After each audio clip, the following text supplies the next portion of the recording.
Good evening. Welcome to Uganda Diaspora Television. My name is Ronnie Mayanja, and tonight we're privileged to be joined by Mr. Kwatsi Alibaruho, Uganda's flight director from NASA. He's here to tell us his story, what inspired him, and exactly where he sees himself going after NASA.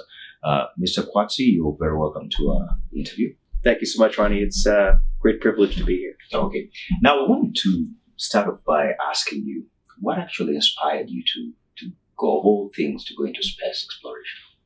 I tell you, when I was very young, one of my earliest memories of reading, when I was 3 or 4, were reading books that my mother had purchased for me on rockets and space and planets, also coupled with a lot of the science fiction programs of the day. And we're talking circa 1976, 77, 78.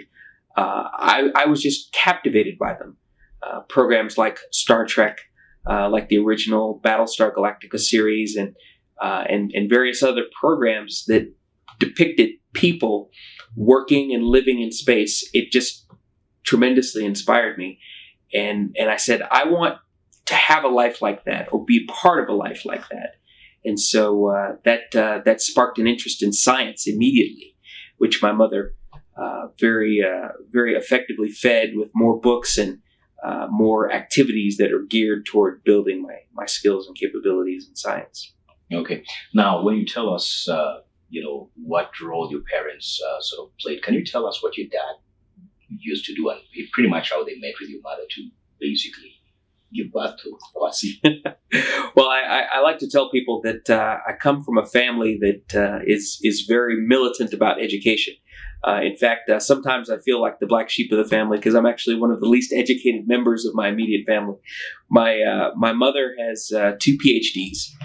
She has a PhD in psychology, which was her first PhD, and then she has a PhD in sociology.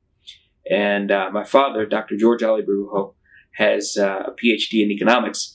And he and my mother apparently met at graduate school. They both got their doctorates at University of California at Berkeley.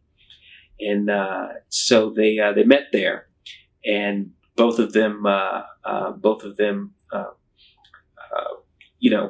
had deep ties, of course, to Uganda. Even though my mother was American, she of course became attached to my father, and they built many friends there. Unfortunately, my parents were separated when I was 2 years old, and I was in the custody of my mother. But my father always remained a presence and a force for encouraging me.